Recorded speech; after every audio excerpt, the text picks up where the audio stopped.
Chapter 1. Is it the ghost? It was the evening on which M.M. and Paulini, the managers of the opera, were giving a last gala performance to mark their retirement. Suddenly, the dressing room of La Sorelli, one of the principal dancers, was invaded by half a dozen ladies of the ballet who had come up from the stage after dancing Polioikta. They rushed in amid great confusion, some giving vent to forced and unnatural laughter, others to cries of terror. Sorelli, who wished to be alone for a moment to run through the speech she was going to make to the resigning managers, looked around angrily at the mad and tumultuous crowd. It was little Yams, the little girl with the tip-tilted nose, the forget-me-not eyes, the red-rose cheeks, and the lily-white neck and shoulders, who gave the explanation in a trembling voice. "It's the ghost!" And she locked the door. Sorelli's dressing room was fitted up with official, commonplace elegance.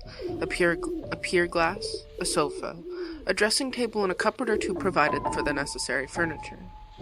On the walls hung a few engravings, relics of the mother, who had known the glories of the old opera in the Rue La Pelletière, portraits of Vestris, Gardel, Dupont, Bigottini. But the room seemed a palace to the brats of the Corps de Ballet, who were lodged in common dressing rooms, where they spent their time singing, quarreling, smacking the dressers and hairdressers, and buying one another glasses of cassis beer or even rum, until the cowboy's bell rang. Sorelli was very superstitious. She shuddered when she heard little Jan speak of the ghost, called her a silly little fool, and then, as she was first to believe in ghosts in general, and the opera ghost in particular, at once asked for the details. "Have you seen him?" "As plainly as I see you now," said little Yams, whose legs were giving way beneath her. She dropped with a moan into a chair. Thereupon little Giry, the girl with eyes as black as sloes, hair black as ink, a swarthy complexion, and poor little skin stretched over poor little bones. Little Giry added, "If that's the ghost, he's very ugly." "Oh, yes!" cried the chorus of ballet girls, and they all began to talk together. The ghost had appeared to them in the shape of a gentleman in dress clothes, who had suddenly stood before them in the passage, without their knowing where he came from. He seemed to have come straight through the wall. "Phew," said one of them, who had more or less kept her head. "You see the ghost everywhere." And it was true. For several months there had been nothing discussed at the opera but this ghost in dress clothes, who stalked about the building from top to bottom, like a shadow, who spoke to nobody, to whom nobody dared speak, and who vanished as soon as he was seen. No one was knowing how or where. As became a real ghost, he made no noise in walking. People began by laughing and making fun of the spectre dressed like a man of fashion or an undertaker. But the ghost legend soon swelled to enormous proportions among the Corps de Ballet. All the girls pretended to have met the supernatural being, more or less often, and those who laughed the loudest were not the most at ease. When he did not show himself, he betrayed his presence or his passing by accident, comic or serious, for which the general superstition held him responsible. Had anyone met with a fall or suffered a practical joke at the hands of the other girls, or lost a powder puff, it was at once the fault of the ghost, of the opera ghost. After all, who had seen him? You met so many men in dress clothes at the opera who are not ghosts, but this dress suit had a peculiarity of its own. It covered a skeleton. At least, so the ballet girls said. And of course, it had a death's head. Was all this serious?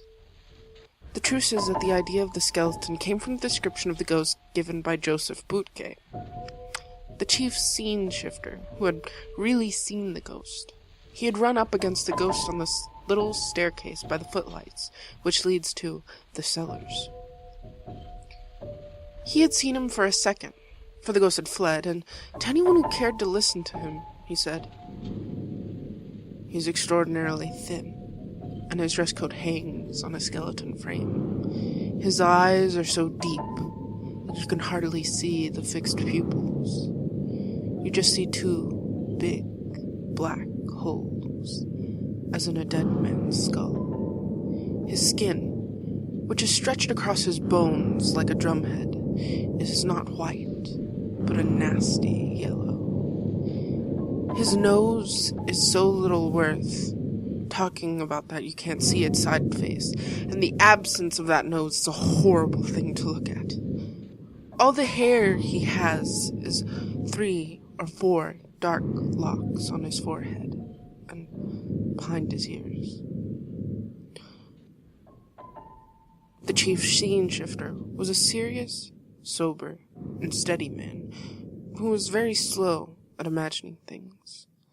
His words were received with interest and amazement, and soon there were other people to say that they too had met a man in dress clothes with a death's head on his shoulders. Sensible men who had wind of the story began by saying that Joseph Bouquet had been the victim of a joke played by one of his assistants, and then, one after the other, there came a series of incidents, so curious and so inexplicable, that the very shrewdest people began to feel uneasy. For instance, a fireman. A fireman is a brave fellow. He fears nothing, least of all fire. Well, the fireman in question, who had gone to make a round of inspection in the cellars, and who it seemed had ventured a little farther than usual, suddenly reappeared on the stage, pale, scared, trembling, with his eyes starting out of his head, and practically fainted in the arms of the proud mother of little Yams. And why? Because he had seen coming toward him, at the level of his head, but without a body attached to it, a head of fire. And, as I said, a fireman is not afraid of fire. I have the anecdote, which is quite authentic, from Pedro Gelhard himself, the late manager of the opera. The fireman's name was Pompine. The corpse de ballet was flung into consternation. At first sight, this fiery head in no way corresponded with Joseph Bouquet's description of the ghost, but the young ladies soon persuaded themselves that the ghost had several heads, which he changed about as he pleased. And of course they at once imagined that they were in the greatest danger. Once a fireman does not hesitate to faint, leaders in front row and back row girls alike had plenty of excuses for the fright that made them quicken their pace when passing some dark corner or ill-lighted corridor.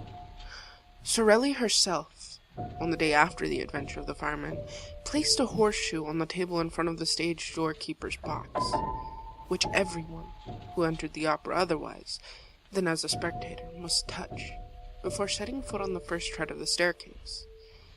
This horseshoe was not invented by me, any more than any other part of the story, alas, and may still be seen on the table in the passage outside the stage doorkeeper's box, when you enter the opera, the court known as Cour de l'Administration. To return to the evening in question. "It's the ghost!" little Yams had cried. An agonizing silence now reigned in the dressing room. Nothing was heard but the hard breathing of the little girls. At last, Yams, flinging herself upon the farthest corner of the wall, with every mark of real terror on her face, whispered, "Listen." Everybody started to hear a rustling outside the door. There was no sound of footsteps. It was like light silk sliding over the panel. Then it stopped. Sorelli tried to show more pluck than the others. She went up to the door and, in a quavering voice, asked, "Who's there?" But nobody answered. Then, feeling all eyes upon her, watching her last movement, she made an effort to show courage and said very loudly, Is there anyone behind the door? Oh yes, of course there is! Cried that little dried plum of Meg Giry, heroically holding Sorelli back by her gauze skirt. Whatever you do, don't open the door. Lord, please don't open the door. But Sorelli, armed with a dagger that never left her, turned the key and drew back the door, while the ballet girls retreated to the inner dressing room, and Meg Giry shied. Mother. Sorelli looked bravely into the passage bravely. It was empty. A gas flame in its glass prism cast a red and suspicious light into the surrounding darkness, without succeeding in dispelling it, and the dancer slammed the door again, with a deep sigh. No, she said. There is no one there. Still, we saw him, Yams declared, returning with timid little steps to her place beside Sorelli. He must be somewhere prowling about. I shan't go back to dress. We'd all better go down to the foyer at once for the speech, and we'll all come back up again together. And the child reverently touched the little coral finger which she wore as a charm against bad luck.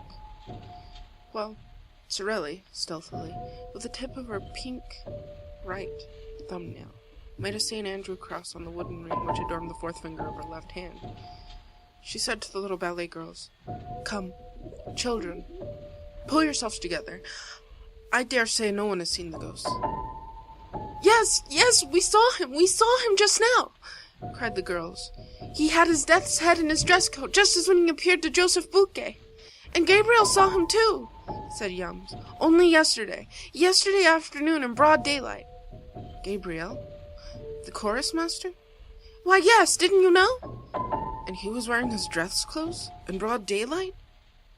Who? Gabriel? Why, no, the ghost. Certainly. Gabriel told me so himself. That's what he knew him by.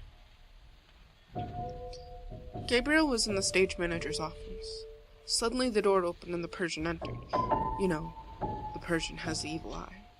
Oh, yes, answered the little ballet girls in the chorus, warding off ill luck by pointing their forefinger and little finger at the absent Persian, while their second and third fingers were bent on the palm and held down by the thumb. And you know how superstitious Gabriel is, continued Yams. However, he was always polite. When he meets the Persian, he just puts his hand in his pocket and touches his keys.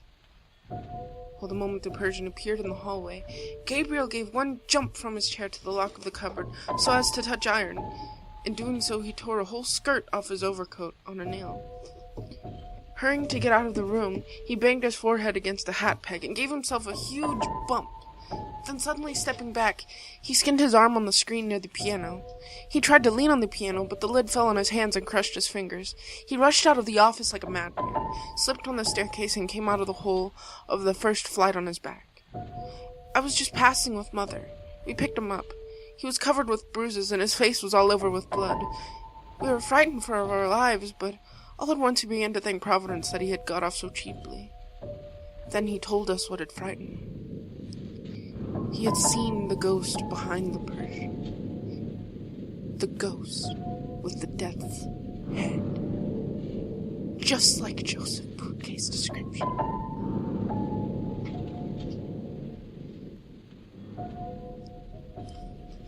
Yams had told her story ever so quickly, as though the ghost were at her heels, and was quite out of breath at the finish.